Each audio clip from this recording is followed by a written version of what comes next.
yang ketiga basuh kedua tangan sampai siku-sikunya. Dan di dalam bahasa Imam Syafi'i ini bukan cuma sampai, tapi melewati sikunya. Jadi kalau Anda cuci tangan jangan coba sampai sini doang, lewatin. Dalam usul fikih hukumnya kalau ini menyempurnakan, maka yang menyempurnakan ini hukumnya wajib. Ma yatimul wujub illa bihi fa huwa wajib.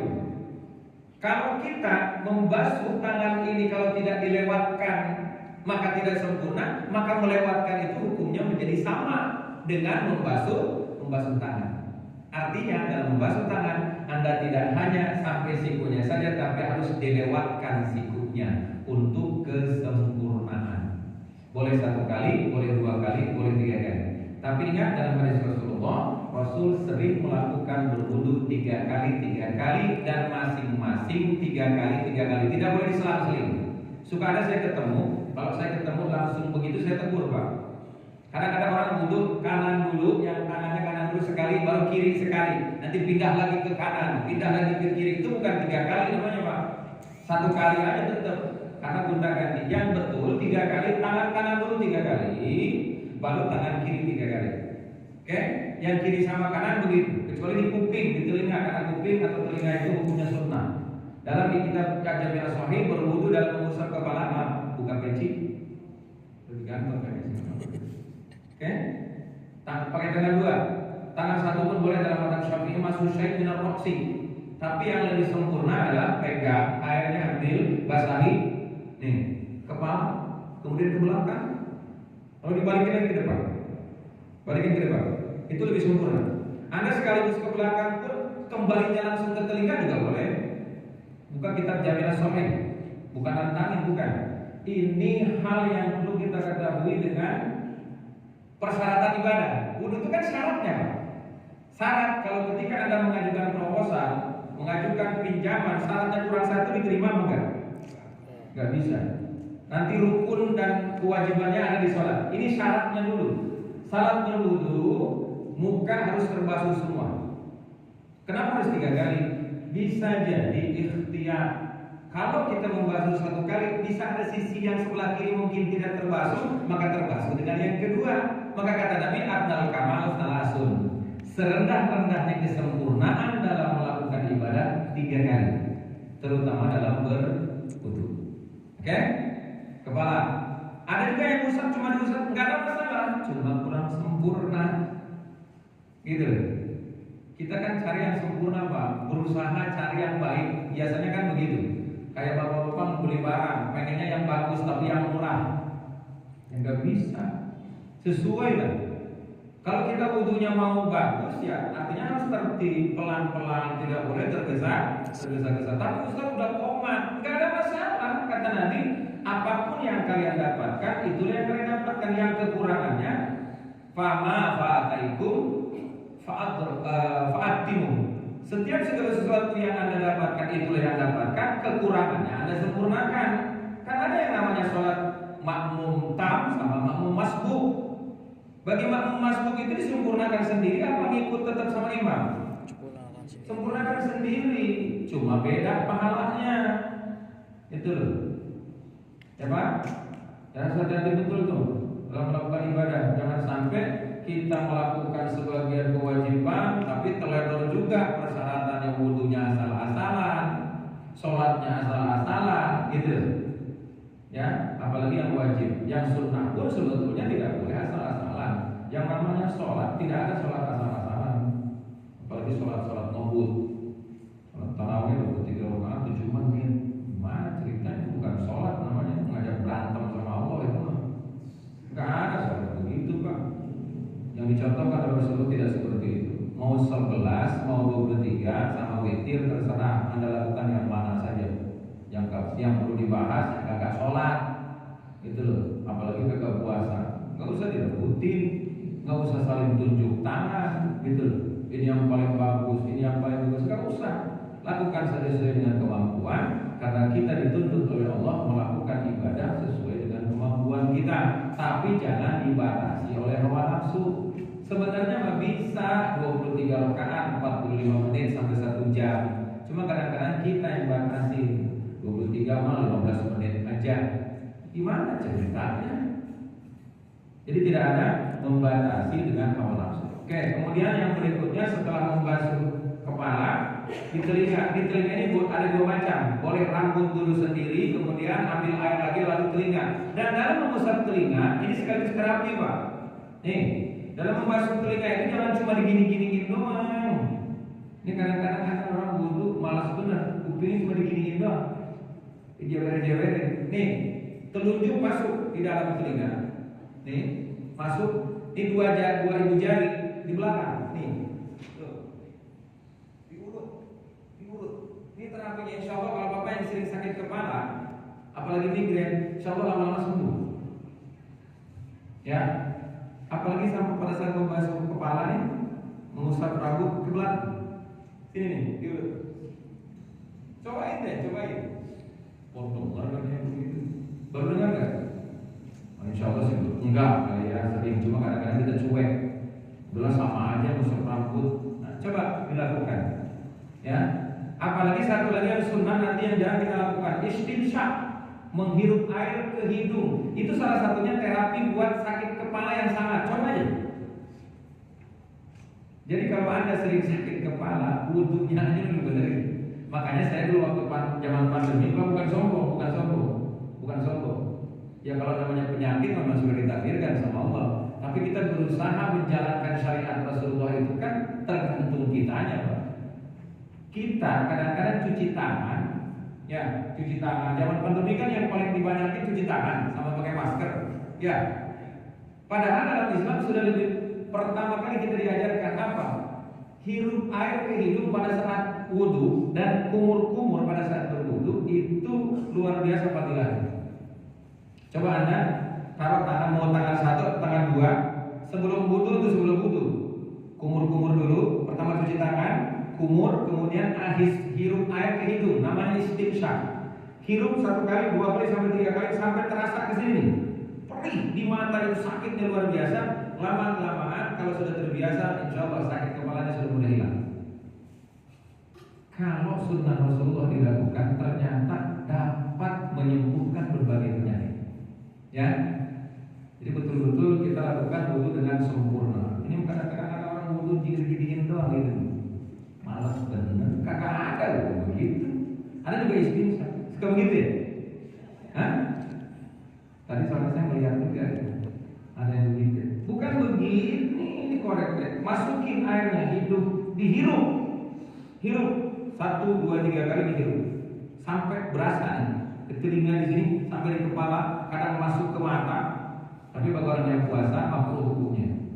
Ya, bagi orang yang puasa pelan-pelan aja, nggak usah sampai masuk ke kepala. Istinsyak itu bagian fadilah, bagian kelebihan dari tata cara ibadah, melakukan berwudu dengan baik dan benar. Nah, terakhir membasuh kaki.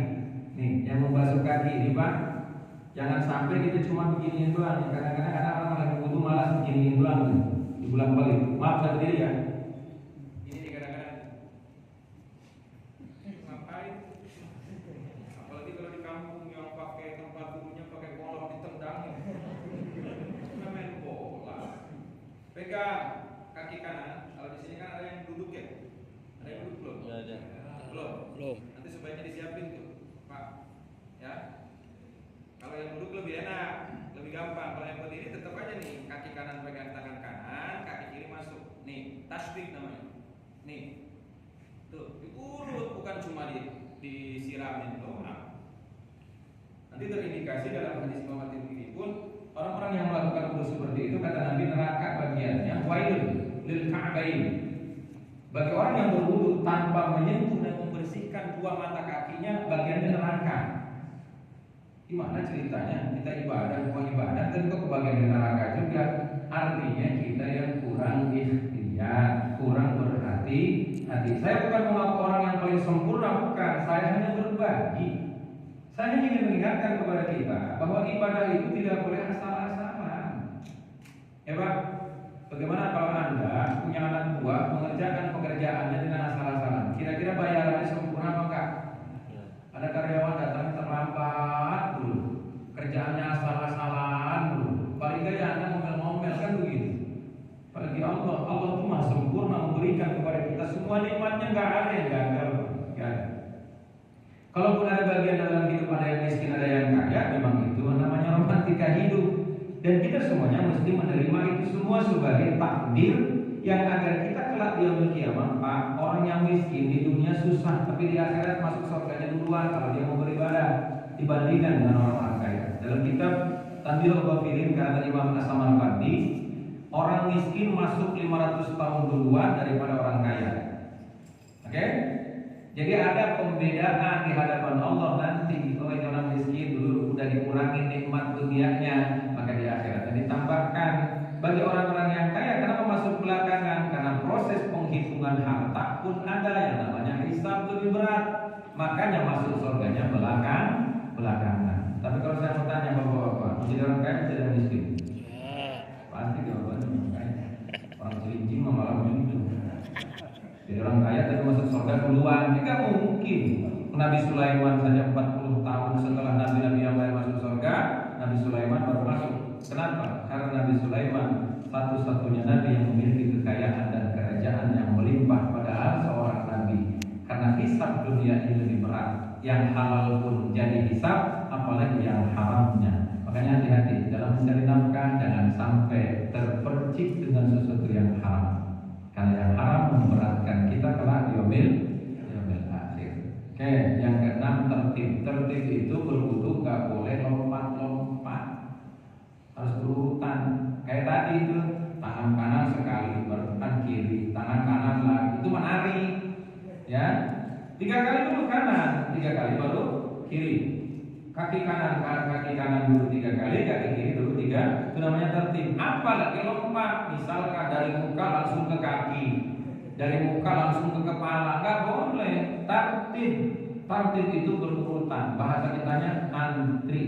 Mana yang datang duluan, mana yang harus datang duluan, harus didahulukan. Ya, nggak boleh dilanggar. Oke, yang satu kurang 15 menit, baru satu ya. 2 lagi berarti nanti. Ini bocorannya aja dulu, saya bacain dulu. Yang kedua, yang pertama tadi, dzalimun li nafsi adalah yang melakukan sebagian kewajiban tapi dengan teledor, dikerjain tapi teledor gitu. Yang kemudian juga kadang dilakukan yang dilarangnya, yang wajib dikerjain, yang haram juga kadang dikerjain gitu. Nah ini bagian pertama. Dan nanti kata Ibnu Abbas, orang yang seperti ini selama dia melakukan kewajiban walaupun teledor kadang-kadang dilarang oleh Allah tetap dilakukan, insya Allah masuk surga tapi dengan syafaat Nabi Muhammad Sallallahu Alaihi Wasallam. Makanya kita selalu ditawarkan, Al-Quran sering menawarkan kepada kita bersolawat terus kepada Nabi. Karena yang paling berhak mendapat syafaat dari Nabi Muhammad adalah kita yang selalu membaca solawat kepada Nabi Muhammad Sallallahu Alaihi Wasallam. Orang Islam sih sebetulnya kalau lagi sholat pasti dia baca solawat sama Nabi. Karena di tahiyat terakhir rukun sholat adalah baca solawat kepada Nabi Muhammad fi tahiyatil akhir. Di tahiyat terakhir itu wajib hukumnya baca solawat.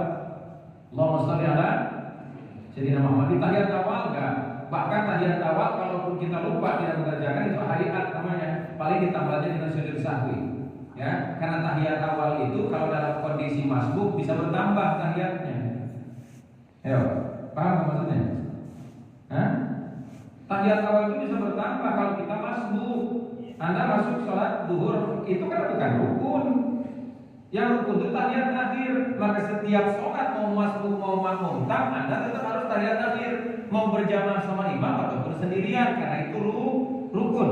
Termasuk di dalam tahiyat akhir yang merupakan rukun sholat adalah qiraatus shalawatin Nabi, membaca sholawat kepada Nabi minimal Allahumma sholli ala Sayyidina Muhammad wa ala ali Sayyidina Muhammad. Mau pakai sholawat Ibrahimiyah terserah. Kama sholaita ala Ibrahim wa ala ali Ibrahim wa barik ala Muhammad wa ala Muhammad kama barakta ala Ibrahim wa ala Ibrahim fil alamin innaka Hamidum Majid. Setelah itu salam boleh silakan. Ya, ingat betul, jangan sampai kita melakukan ibadah sudah capek tapi nggak ada yang diterima, nggak ada yang manfaat. Karena gara-gara kita tidak mau belajar. Bukan harus pinter Pak, belajar. Karena posisi belajar dimanapun masih dimakfu. Ya, kita bawa mobil lagi latihan sama bawa mobil kagak latihan, kira-kira beda apa enggak? Bapak sen ke kanan beloknya ke kiri, kayak perempuan biasanya gitu. Sennya ke kanan, belok ke kiri, tapi di belakang mobilnya ada tulisan latihan. Diomelin orang kan? Kagak latihan. Ya, tapi coba Anda pakai mobil ngebut-ngebut, sennya ke kanan, beloknya ke kiri, oh dimaki-maki sama orang, lu cari mati tuh ya gitu. Ya. Jadi ibadah pun seperti itu Pak. Jangan salah-salah. Belajarlah belajar. Tapi saya belajarnya cuma segini doang Ustaz. Setiap kali ke Samsat belajar, ya nggak ada masalah. Karena kita dalam keseharian harus memenuhi kewajiban kita, tapi jangan lupakan juga cari ilmu, thalabul ilmi yang bermanfaat untuk ibadah kita. Karena yang kita perlukan nanti bukan duit Pak, ibadah. Ya, walaupun duit bisa jadi ibadah, bisa gak? Bisa, dengan infak, bantu orang, dengan uang, dengan jabatan, dengan kekuasaan, itu bisa jadi ibadah selama dipergunakan berbuat baik dan membantu orang lain. Ya, jangan sampai kita memiliki harta hanya dikumpulkan, memiliki jabatan hanya untuk kekuasaan sendiri, tidak menolong orang lain, tidak membantu rakyatnya, maka ini jabatan dan uang harta yang kita punya akan menyengsarakan kita kelak di akhir. Bapak Ibu yang dimuliakan Allah Subhanahu wa taala, ini saja dulu, mudah-mudahan bermanfaat kita semua. Insyaallah pertemuan berikutnya jika Allah kehendaki, jika Allah meridhai, insyaallah pertemuan berikutnya kita akan bahas kelompok yang kedua adalah muktasib. Muktasib itu artinya orang yang selalu melakukan kewajiban, meninggalkan sesuatu yang haram, tapi kadang-kadang yang makruh dikerjain. Itu namanya muktasib, masih merokok juga gitu. Kadang-kadang kalau diingetin marahan dia. Alah merokok mau mati aja, kalau merokok juga mau mati aja. Biasanya gitu. Orang yang merokok tuh begitu kalau betul. Ya Pak. Ya. Dia ngaku aja begitu. Kalau diingetin Pak, jangan merokok itu makruh. Makruh itu apa sih? Sesuatu yang tidak disukai sama Allah. Kenapa? Karena menimbulkan penyakit. Kan tulisan rokok ada gede banget. Tapi yang merokok saya bingung, apa nggak bisa baca?